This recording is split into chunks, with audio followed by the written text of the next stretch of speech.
નમસ્તે and good morning. સ્વાગત છે તમારું ગુજરાત ગવર્મેન્ટ એકેડમીના ઓફિશિયલ યુટ્યુબ ચેનલમાં. આજના સેશન વિડીયોમાં આપણે વાત કરીશું કે હાલમાં જ ચાલી રહેલી ગુજરાત ગૌણ સેવા પસંદગી મંડળ બોર્ડની જે પોસ્ટની વાત કરીએ તો નવી ભરતી છે. જે પોસ્ટ વિશે વાત કરીએ તો હોર્ટિકલ્ચર આસિસ્ટન્ટ વર્ગ 3 એટલે કે બાગાયતી મદનસીની જ્યાં ચાલી રહી છે, જ્યાં તેમાં કુલ 100 જગ્યા પર ભરતી નીકળીને આવી છે. લાયકાતની વાત કરીએ તો ડિપ્લોમા ઇન હોર્ટિકલ્ચર, જેની આજે આપણે સંપૂર્ણ વાત કરીશું. પસંદગી પ્રક્રિયા, પરીક્ષા પદ્ધતિ, પગાર ધોરણ, વય મર્યાદા, સંપૂર્ણ માહિતી એક જ વિડીયોમાં મેળવીશું, તો વિડીયોમાં બન્યા રહો અંત તક. અને હા દોસ્તો, જો તમે ચેનલમાં નવા હોય અને ચેનલને હજુ સુધી સબસ્ક્રાઇબ નથી કરી તો ચેનલને સબસ્ક્રાઇબ અવશ્ય કરી દો, કેમ કે આવી જ માહિતીથી તમે વંચિત ના રહી જાઓ. તો હવે આપણે વિગતે વાત કરીશું, તો બન્યા રહો વિડીયોમાં અંત તક. બાગાયત મદનસીસ વર્ગ 3ની જે આ ભરતી ચાલી રહી છે તે જગ્યાની વિગતે વાત કરીએ તો કેટેગરી વાઇઝ કયા કયા કેટેગરીમાં કેટલી જગ્યા આવી છે તેની સંપૂર્ણ માહિતી મેળવીશું. તો સરકાર શ્રીના નામ મદનસિંહ વર્ગ 3ની જે હાલમાં ચાલી રહી છે કૃષિ ખેડૂતની કલ્યાણ અને સહાર વિભાગમાં કુલ 100 જગ્યા છે. તેમાંથી બિન અનામત એટલે કે જનરલની 41 જગ્યા, ત્યારબાદ આર્થિક રીતે નબળા વર્ગના લોકો માટે 10 જગ્યા રાખેલી છે. ત્યારબાદ સામાજિક અને શૈક્ષણિક રીતે પછાત વર્ગના લોકો માટે 27, ત્યારબાદ અનુસૂચિત જાતિના લોકો માટે 7 જગ્યા અને અનુસૂચિત જનજાતિના લોકો માટે 15 જગ્યા.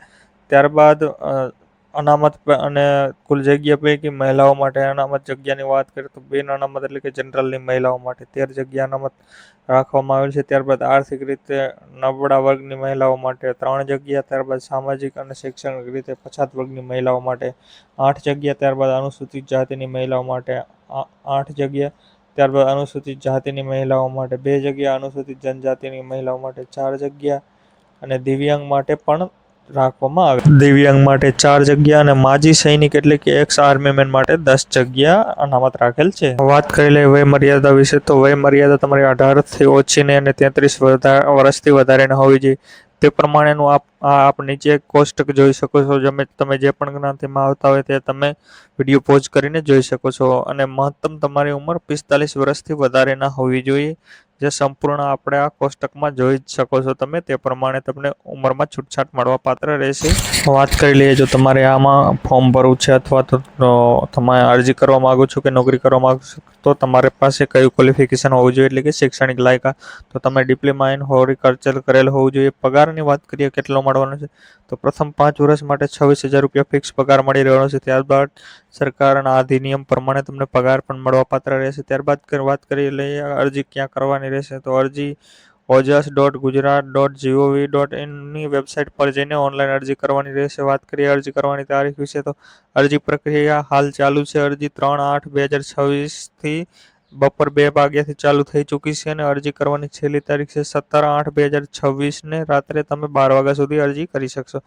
વાત કરી લઈએ પરીક્ષા ફી વિશે, તો પ્રથમ પરીક્ષાની ફી છે જો બિન અનામતના જે લોકો છે જનરલના માટે 500 અને બાકી તમામ માટે 400 રૂપિયા ફી રાખેલ છે. અરજી ફી તમે લોકો 20/8/2026ને રાત્રે 12 વાગ્યા સુધી ભરી શકશો. અને હા, જે લોકો પરીક્ષામાં હાજર રહેશે તે તમામ ઉમેદવારોની પરીક્ષા ફી પરત મળવા પાત્ર રહેશે. વાત કરી લઈએ બાગાયતી મદનીશ વર્ગ 3ની જે ભરતી ચાલી રહી છે તેના માટે કયા કયા ડોક્યુમેન્ટ જોઈએ, તો ધોરણ 10 પાસની માર્કશીટ તથા જન્મ તારીખનો પુરાવો એટલે કે લિવિંગ સર્ટી અથવા LC. ત્યારબાદ નંબર 2 પર ડિપ્લોમા ઇન હોર્ટિકલ્ચરની માર્કશીટ અને પ્રમાણપત્ર. ત્યારબાદ આધાર કાર્ડ, તાજેતરનો પાસપોર્ટ સાઇઝનો ફોટો, ઉમેદવારની સહી જે સ્કેન કરેલી હોય તે, મોબાઈલ નંબર અને ઈમેલ આઈડી. ત્યારબાદ રહેઠાણનો પુરાવો એટલે ડોમિસાઇલ પ્રમાણપત્ર જો લાગુ પડતું હોય તો. ત્યારબાદ જાતિનું પ્રમાણપત્ર SC ST SC EWS જેવા વર્ગોને લાગુ પડતું હોય તેના માટે. ત્યારબાદ નોન ક્રિમિનલ સર્ટિફિકેટ, ત્યારબાદ EWS પ્રમાણપત્ર જો લાગુ પડતું હોય તો. જો દિવ્યાંગ હોય તો તેના માટે દિવ્યાંગ એક્સ સર્વિસમેન હોય તો તેના માટે તે ઓળખનો પુરાવો અને અન્ય પુરાવા, પાન કાર્ડ, ડ્રાઇવિંગ લાયસન્સ જરૂરી રહેશે. આટલા ડોક્યુમેન્ટ રેડી કરીને તમે ફોર્મ અવશ્ય ભરી દો જો તમે ડિપ્લોમા. વાત કરી લઈએ પરીક્ષા પદ્ધતિ, તો પરીક્ષા પદ્ધતિ પાર્ટ A અને પાર્ટ B બે પાર્ટમાં લેવામાં આવશે. વાત કરીએ પાર્ટ A માં તાર્કિક કસોટી તથા ડેટા ઇન્ટરેસ્ટ 30 ગુણ, ત્યારબાદ ગાણિતિક કસોટી 30 ગુણ અને ભારતનું બંધારણ, વર્તમાન પ્રવાહ, ગુજરાતી અને અંગ્રેજી કોમ્યુનિકેશન 30 ગુણ. એમ ટોટલ 90 ગુણનું તમારું પાર્ટ A રહેશે. અને પાર્ટ B સંબંધિત વિષય અને તેની ઉપયોગિતાને લગતા પ્રશ્નો એટલે કે એગ્રીકલ્ચરને લગતા 120 ગુણના રહેશે. આમ તમારું પેપર રહેશે 210 ગુણનું. પાર્ટ અને પાર્ટ બી બંને મળીને ટોટલ તમને સંયુક્ત રીતે 3 કલાક એટલે કે 180 મિનિટનો સમય મળી રહેવાનો છે. અને વાત કરીએ MCQ પદ્ધતિ જ આ પરીક્ષા લેવામાં આવશે. અને હા, તમે જો ખોટા જવાબ આપશો તો એક પ્રશ્ન પાછળ તમારો 0.25 એટલે કે 1/4 નેગેટિવ માર્કિંગ રાખવામાં આવેલ છે, જે તમારે ખાસ ધ્યાનમાં લેવું જોઈએ. આપ થોડી આ બેઝિક માહિતી પણ વિડીયો પોઝ કરીને વાંચી શકો છો, કેમ કે સંપૂર્ણ માહિતી જણાવશે તો વિડીયો ખૂબ જ લોંગ થઈ જશે અને બોરિંગ લાગવા લાગશે. હવે આગળ વાત કરી લઈએ પસંદગી પ્રક્રિયા યાદી અને પ્રતીક્ષા યાદી તૈયાર કરવાની પદ્ધતિ વિશે. તો મંડળી દ્વારા તે પરીક્ષા પદ્ધતિ પૂર્ણ થયા બાદ જ તે જાહેર કરવામાં આવે છે. ત્યારબાદ સ્ટેપ બાય સ્ટેપ તમારું મેરિટ લિસ્ટ જાહેર કરવામાં આવે છે. ત્યારબાદ જો તેમાં હોય તેનાથી 2 ગણા વ્યક્તિઓને ડોક્યુમેન્ટ વેરિફિકેશન બોલાવવામાં આવે છે. ત્યારબાદ તેની યાદી તૈયાર કરવામાં આવે છે અને ત્યારબાદ વહીવટીતંત્ર દ્વારા તેને જાહેર ફાળવણી કરવામાં આવે છે. જો તમારે વધારે વિગત જોતી હોય તો વિડીયો પોઝ કરીને તમે વાંચી શકો.